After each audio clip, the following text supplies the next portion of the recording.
अस्सलामुअलैकुम।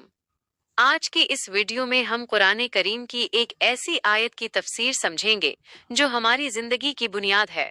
सूरह अल बकरा की आयत नंबर 163। तुम सबका माबूद एक ही माबूद है, इसके सिवा कोई माबूद बरहक नहीं।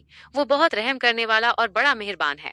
इस आयत का पहला हिस्सा हमें बताता है कि कायनात का खालिक व मालिक सिर्फ एक है। वाहिद का मतलब है वो जिसका कोई शरीक नहीं, न उसकी जात में न उसकी सिफात में। वही अकेला इबादत के लायक है। 2, ला इलाहा इल्ला हो, कोई माबूद नहीं सिवाय उसके। ये कलमा तय्यबा की रूह है। इसका मतलब है कि इंसान तमाम झूठे खुदाओं, ख्वाहिशात और खौफ के बुतों को तोड़कर सिर्फ एक अल्लाह के सामने सर झुका दे। 3, रहमान और रहीम की पनाह।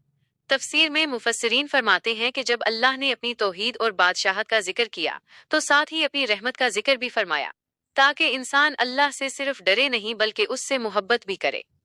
रहमान वो जो कायनात के हर जर्रे को पाल रहा है, मुस्लिम गैर मुस्लिम चरिंद परिंद सब उसकी रहमत से खा रही हैं। रहीम वो जो तौबा करने वालों पर बार बार रहम फरमाता है। हिस्सा 4। इस आयत का खुलासा ये है कि जब हमारा माबूद एक है तो हमारी उम्मीदें भी सिर्फ इसी से होनी चाहिए।